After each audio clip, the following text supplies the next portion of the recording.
This is Matthew Kratter from Trader University, and today I want to talk about flipping the US for Bitcoin, as well as the dangers that lie ahead if we don't get this right. And for the purposes of this video, I'll be drawing on two really good recent essays by Cory Klippsten, who's the CEO over at Swan Bitcoin. First one is called 10 Million Bitcoiners.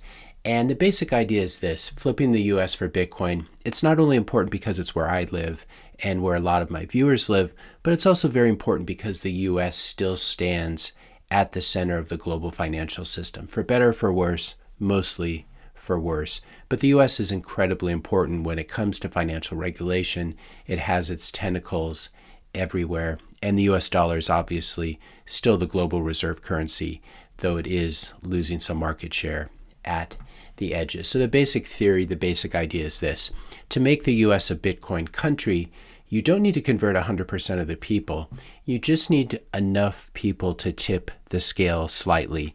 You need what Nassim Taleb calls an intransigent minority. And the examples that Taleb gives are food with a kosher designation in the US, as well as halal meat in the UK.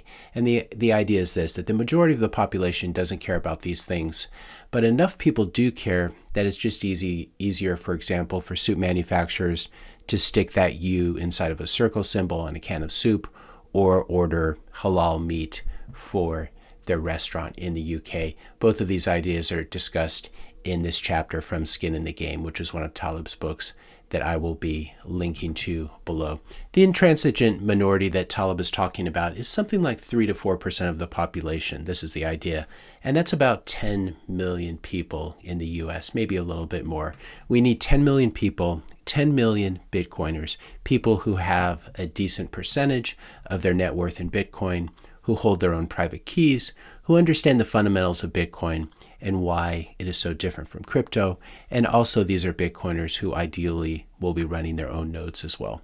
These will obviously probably also be single issue voters who will rally to support good Bitcoin politicians and also vote out any politician who is really rabidly anti-Bitcoin. Now, US politics, as everyone knows, is basically split 50-50 on so many issues, so that having 3 to 4% of swing voters who are really only concerned about Bitcoin is really a huge swing vote. Now, the next concept that Cory brings up in a subsequent essay is called the race to avoid the war, and that's what we're going to talk about now. But before we do, I just ask you to subscribe to this channel if you're enjoying this video so far, if you enjoy my teaching style, and if you support the mission of this channel, which is Bitcoin education. So this is Cory's most recent essay, The Race to Avoid the War. And he starts off by saying, we Bitcoiners are in a race, perhaps the most important race we will ever run. We are racing against time to drive the adoption of Bitcoin as fast as we can. We are racing toward a future in which the US government never coordinates a concerted attack against Bitcoin and Bitcoiners. This is a race to avoid a war. So the idea is this: if we fail to mint 10 million serious Bitcoiners in the US over the next 5 to 10 years, there's a very good chance that we're going to enter at least a century of darkness, maybe longer, because of the way that digital prisons work. This is the darkness that your children, your grandchildren, your great-grandchildren will have to experience if we don't get this right. And this is why Bitcoin is so important. What we have coming down the pike are Fed-controlled central bank digital currencies, CBDCs. We have increasing digital surveillance and control. We have the risk of putting high-profile Bitcoiners in jail on bogus charges. This is what always happens. They find some minor violation and then use this to smear not just a particular Bitcoiner, but Bitcoin as a whole. What we're headed for in the US, it appears to me at least, and what we really saw a glimpse of in the last 2 years, and we saw it in Australia and Canada and the UK as well, is basically a soft version of Chinese totalitarianism and social credit scores, where the basic Bill of Rights was suspended and has been suspended. Bitcoin will still win as the best, hardest form of money around, but if we go toward this dark future, none of us will live to see this adoption if we lose the adoption race and we have to fight the war against our government instead. Now, please notice the difference between what we're doing when we're talking about calling for more Bitcoiners and a pump and dump scheme or an MLM scheme, this always comes up in the YouTube comments, we're not telling people about Bitcoin so that we can dump on them. This is not like your typical altcoin, which is backed by VCs and they need liquidity. So for example, Solana, they get everyone very excited and then they dump on them. This is completely different, in no small part because Bitcoin is a digital commodity without an issuer. So that makes the incentives work much better. So we're not telling people about Bitcoin so that we can dump on them. We're telling people about a product that is a superior technology and a superior form of money. This is a form of money that can protect anyone from government censorship and can be used on a peer-to-peer basis. And it's also a form of money that can protect everyone from central bank money debasement and inflation. So it's very similar to, for example, buying an iPhone and telling everyone you know about it. I bought an iPhone in 2008. I couldn't stop talking about it. I bought the stock. Was I pumping iPhones? No, I was not pumping it. I just happened to really like the iPhone. I thought it really improved my life and that it could improve a lot of other people's lives. And this is, I think, the proper analogy for Bitcoin.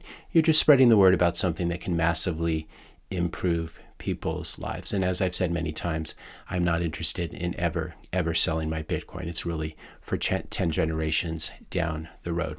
Now, Bitcoin is like the iPhone, but even more important because central bank digital currencies, CBDCs, are coming, and Bitcoin is really the only antidote. It's the only mainstream, well-known brand that can save us from CBDCs.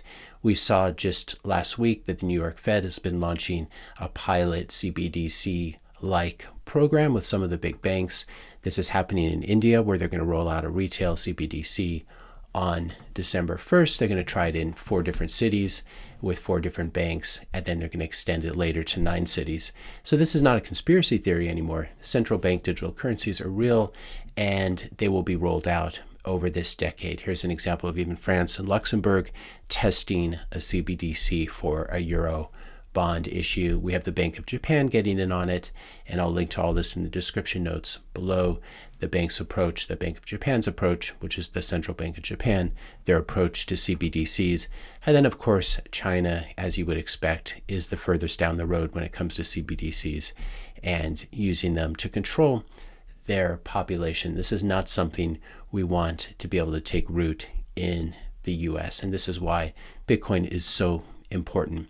So you need to be actively educating your friends and family about Bitcoin, not in an annoying, tone-deaf sort of way like recent converts often have, but do it in this way. Whenever there is an opening, a question, a news story, something that lends itself to a Bitcoin discussion, especially if someone asks you about Bitcoin, that usually is the best time because they're very open.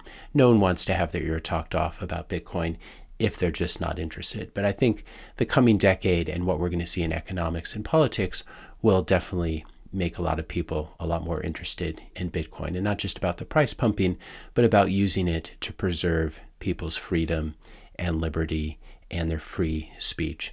So when there's an opening like this, a news story, you can bring up the topic of Bitcoin and how it's the solution to the problem at hand, which is mostly the biggest problem at hand are the coming central bank digital currencies. And we have to get this right.